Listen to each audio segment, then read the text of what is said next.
Periódico hablamos acerca de que el Ministerio Público acusa a Rodríguez por el despojo de viviendas. Según la Fiscalía, la persona denominada La Tarántula está al frente de una banda que opera desde el año 2006. Sin embargo, vamos a hablar acerca de esta propuesta de la reforma constitucional del presidente Otto Pérez Molina. Vemos aquí esta foto en el salón donde se llevan a cabo en las reuniones de gabinete. Esto es en el segundo nivel de la Casa Presidencial.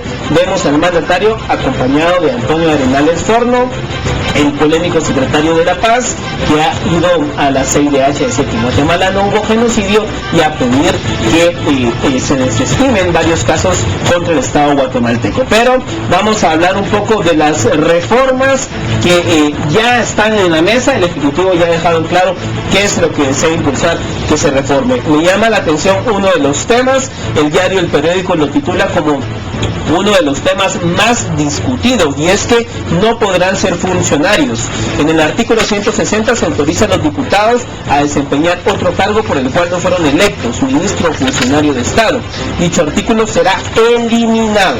A uno lo eligen para ser diputado, no es correcto que después ocupen un cargo dentro del gobierno. La propuesta es razonable, dice el diputado Alejos. A mí me parece que esta es una buena reforma. Claro. Los diputados vemos que gobierno tras gobierno que se elige, a muchos se les vota por el Estado Nacional y automáticamente cuando el partido toma gobierno pasan a ser parte del Ejecutivo.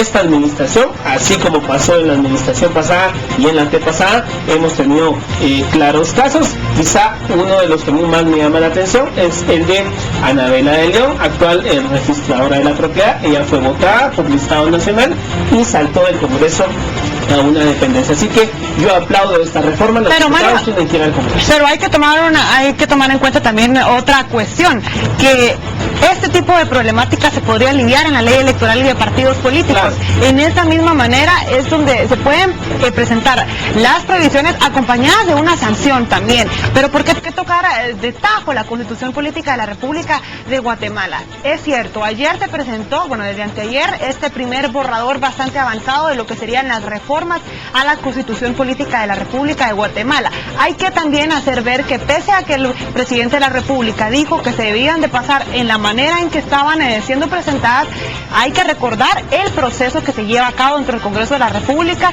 y la labor que tendrían que realizar las comisiones de trabajo luego de presentar el dictamen favorable o no, o con enmiendas. Sería en este momento donde habría que tenerle mucho cuidado a lo que podría manosear muchos de los diputados en cuanto a la Carta Magna. Hay muchas otras reformas que llaman muchísimo la atención. El tema del Congreso de la República es tocado muy someramente. El que más tratado es el tema de justicia, y algunas de las cuestiones que llaman mucho la atención es la separación administrativa que existe dentro de la Corte Suprema de Justicia. Hasta el momento se sabía que los magistrados ejercían el 80% de sus funciones de manera administrativa, por lo cual, pese a ser en muchas ocasiones personas letradas en el derecho y ciencias jurídicas y principios de esta índole, no podían llegar a ser aplicados de manera efectiva debido a que estaban concentrados en funciones administrativas. Esto ha sido separado a un nuevo consejo creado a nivel constitucional, que debería de ser quien ahora se encargue de todos los temas administrativos e incluso de planear y ejecutar todo el presupuesto de estas cortes. Esto hay que ver qué tan positivo sería, positivo en cierto punto, pero el hecho que separa lo administrativo de la mera razón por la cual debería ser electo un magistrado de la CC o de la Corte Suprema de Justicia, y ver qué tanta relevancia y jerarquía se le está elevando a la Corte Suprema de Justicia en relación a la Corte de Constitucionalidad. Además, hay otras reformas que son, a mí me parecieran un poco innecesarias, como lo son las que únicamente tratan de modificar el epígrafe de un artículo. Es por eso que hablamos de tantos articulados. Hablo precisamente del Tribunal de lo Contencioso Administrativo. Vamos a ver que, a mi criterio, en esta propuesta de reformas a la Constitución Política de la República hay muchas deficiencias en cuanto al tema de técnica legislativa. Ya se ha comprobado científicamente que aquellas personas que tienen un alto nivel de preparación académica, que constantemente leen determinados determinado número de libros, llegan a tener una comprensión de textos alrededor de 27 palabras, lo más, que lo lleguen a entender de buena manera, sobre todo cuando estamos hablando de textos legislativos. Quien tiene un nivel de educación medio llega a entender alrededor de 17 palabras, y quien casi no ha estudiado mucho, ha llegado a un nivel primario, entiende las primeras 11 palabras de un texto antes de un punto. Vemos que en muchos de los articulados, sobre todo en temas de cortes y comisiones de postulación, llegamos a ver párrafos en cada uno de los artículos, que llegan a hacer tedioso su lectura en principio, y segundo su análisis, y que podría dar paso a muchas y diversas otras interpretaciones. Sin embargo, lo positivo podría ser que se está fomentando la permanencia de algunos jueces y magistrados en las cortes, que podría ayudar también a poder empezar a crear una cultura ya de jurisprudencia, y que sepamos más o menos la dirección por medio de la cual podría llegar a fallar una alta corte. Hasta el momento hemos visto que no hay estos 3 fallos continuos, uniformes y contestes, o 5 fallos continuos, uniformes y contestes por parte de la CC o de la CSJ, que hacen saber